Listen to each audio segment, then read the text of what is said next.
Welcome to Arihant. आओ बच्चों, जल्दी से अपन इस दिक् को जाएं और दिक् अनुपात वाले पार्ट का रिवीजन करते हैं और इसमें देखते हैं सबसे पहले कि आखिर दिक् को जाएं होती क्या है। तो दिक् को जाओं के बारे में मैं बता दूं आपको कि ये है त्रिविम निर्देशांक ज्यामिति के अंदर होता है। अगर मान लीजिए अपने पास में इस प्रकार से कोई घन दे रखा है, इसको मैं थोड़ा और अच्छे तरीके से बनाता हूं कि मान लीजिए अपने पास में ये एक्स अक्ष है, ये वाई अक्ष है और ये जेड अक्ष है, ठीक है। और ये अपने पास में मूल बिंदु है। अब कोई रेखा जो है वो इस समिष्टि में यानी कि अंतरिक्ष में है, मतलब त्रिविम निर्देशांक ज्यामिति में जब बात करेंगे अपन तो ऐसे ही करेंगे, ठीक है।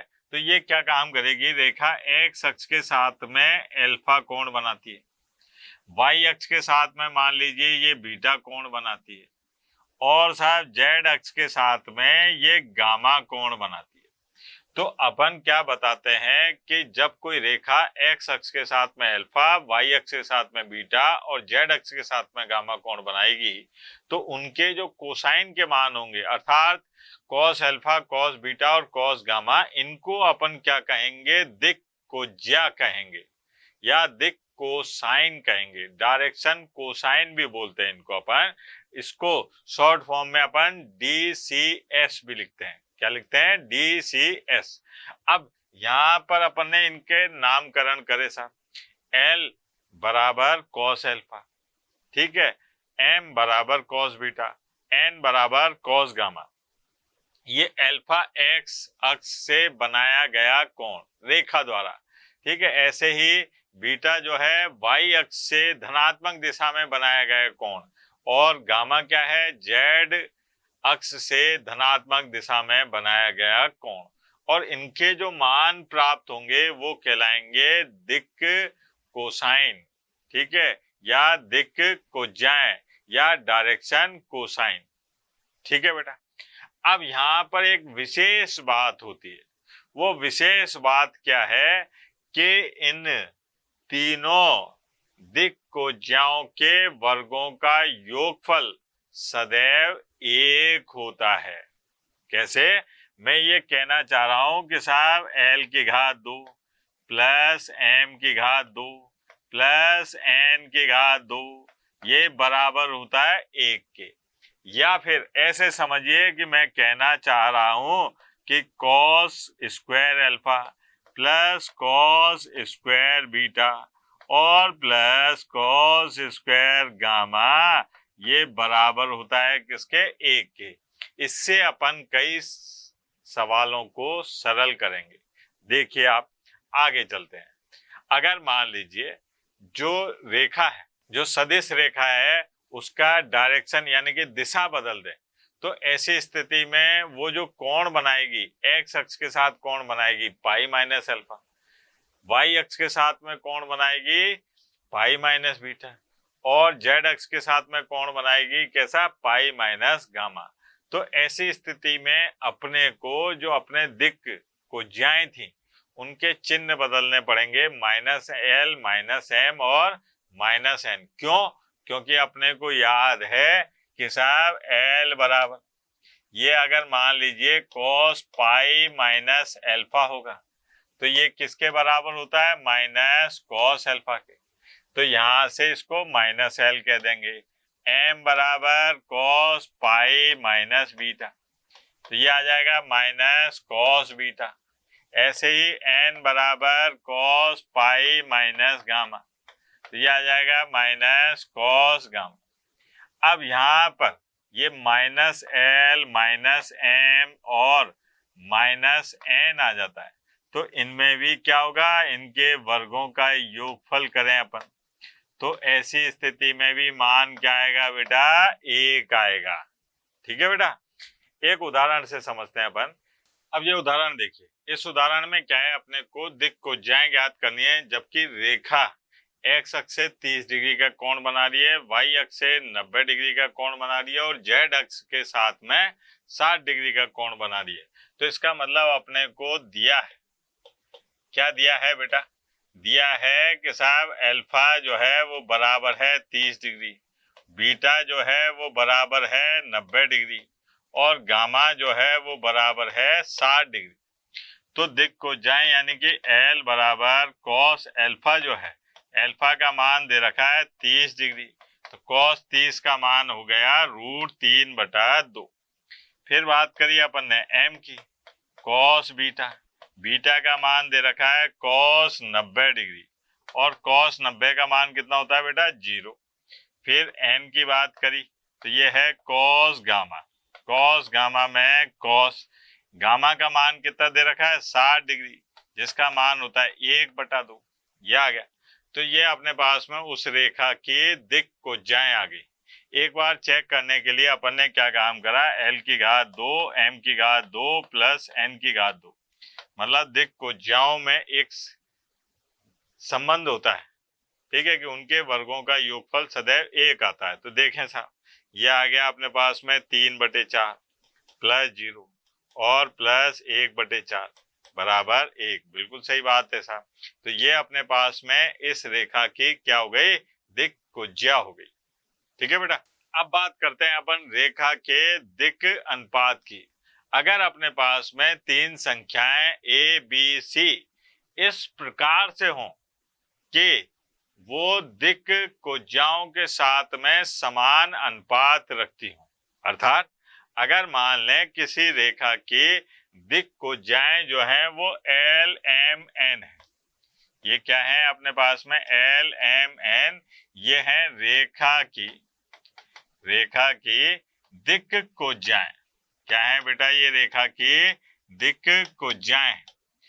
अब अपने को दिक अनुपात निकालना है। अगर ऐसा हो कि L/A और M/B और N/C, मतलब ये A, B, C इन दिक कोज्जाओं से समान अनुपात रखती हूं, ऐसे रखें या फिर ऐसे रखें, A/L, B/M और साहब C/N।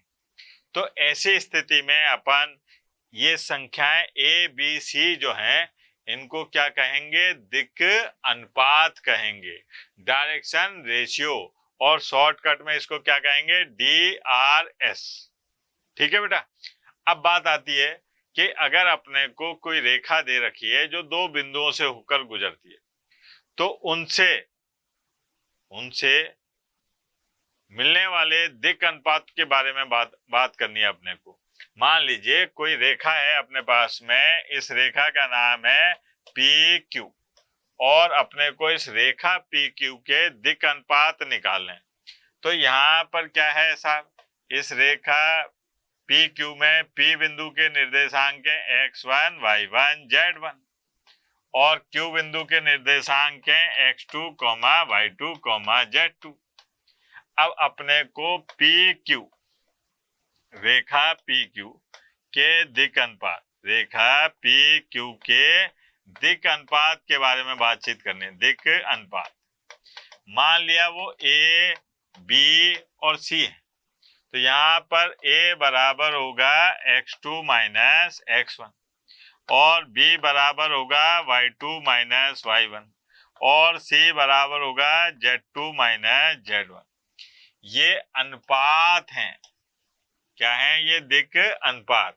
अगर मान लीजिए कहीं पर, इनको कोष्टक में नहीं लिखते पहली बात, अगर ये लिखा हुआ है 6, 4 और 2, अब ये अनुपात है साहब, ये दिक अनुपात है, तो आप इसको सरल कर सकते हो, ऐसे लिख सकते हो 3, 2, 1।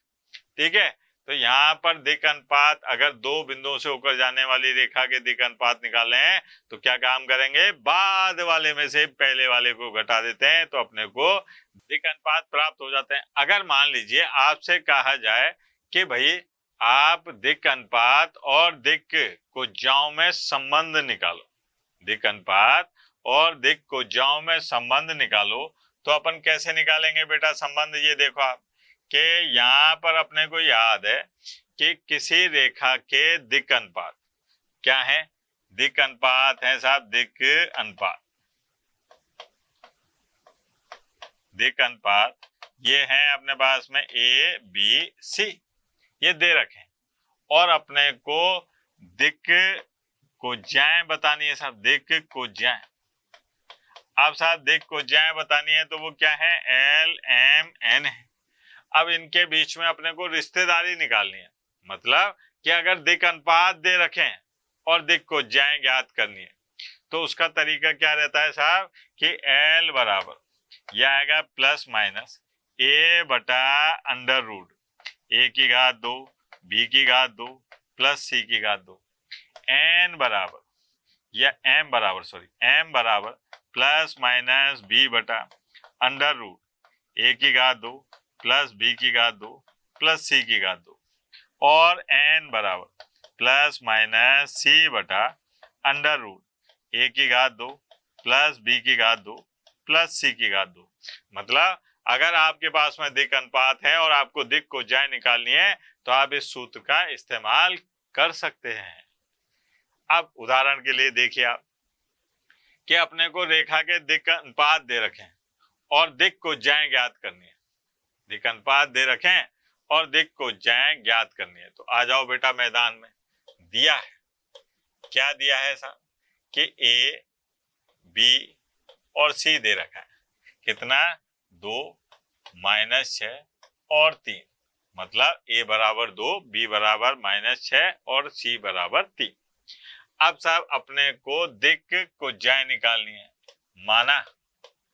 माना दिक् को ज्या क्या है साहब, दिक् को ज्या ये है अपने पास में एल एम और एन। अब साहब एल एम एन है तो अपने को याद है कि एल बराबर प्लस माइनस ए बटा अंडर रूट ए की घात 2 प्लस बी की घात 2 प्लस सी की घात 2। तो यहाँ पर प्लस माइनस 2 बटे अंडर रूट के अंदर 4 प्लस 36 प्लस 9, तो ये आ जाएगा अपने पास में प्लस माइनस 2 बटे 7।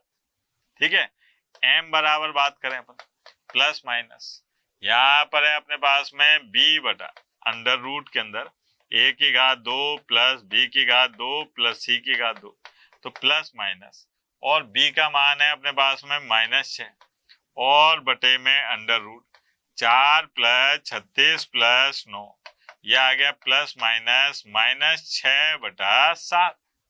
फिर बात करिए एन की तो प्लस माइनस सी बटे अंडर रूट ए की घात 2 प्लस बी की घात 2 प्लस सी की घात 2 प्लस माइनस 3 बटे अंडर रूट, यहाँ पर आ जाएगा 2 की घात 2 यानी कि 4 प्लस 36 प्लस 9, यह आ गया प्लस माइनस 3 बटे 7।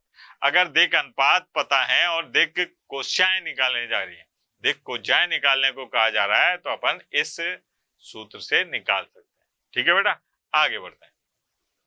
अगर 3 बिंदु दे रखे हैं अपने को और अपने से कहा जा रहा है कि सिद्ध कीजिए कि साहब ये 3 बिंदु संरेखीय हैं। कैसे हैं? संरेखीय। तो आप क्या काम करेंगे कि साहब पहले ए बिंदु दे रखा है x1 y1 z1, बिंदु बी दे रखा है x2 y2 z2 और सी दे रखा है अपने को x3 y3 z3।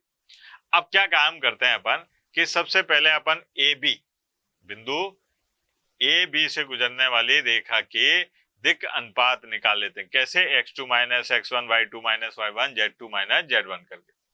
फिर क्या करते हैं अपन B और C को मिलाने वाली रेखा के दिक् अनुपात निकाल देते हैं। कैसे? x3 minus x2 y3 minus y2 z3 minus z2। अगर AB और BC रेखा के दिक् अनुपात समानुपाती आ जाते हैं तो ऐसी स्थिति में कहेंगे अपन कि बिंदु A, बिंदु B, बिंदु C संरेखीय हैं। ठीक है, तो ये संरेखीयता की जांच करने को है, एक उदाहरण से समझते हैं। यहाँ पर अपने को 3 बिंदु दे रखे हैं और बताना है कि साहब ये बिंदु संरेखीय है। तो सबसे पहले अपने को दिया है, क्या दिया है बेटा जरा देखें। दिया है कि a बराबर ये है 2, 3, -4। ठीक है, और साहब बिंदु b दे रखा है क्या 1, -2 और 3, और बिंदु c दे रखा है 3, 8, -11। यह आ गया। अब सबसे पहले अपन क्या काम करते हैं, ए बी रेखा के दिक् अनुपात निकालते हैं। ए बी रेखा के दिक् अनुपात, रेखा के दिक् अनुपात है ना, इनको अपन नाम दे देते हैं A1, B1 और C1। ठीक, अब A1 B1 C1 में क्या है साहब, 1 माइनस 2, ठीक है, -2 -3 और साहब 3 -4, तो ये +4। यहाँ आ गया अपने पास -1 -5 और 7। ये अपने पास में रेखा AB के दिक् अनुपात है।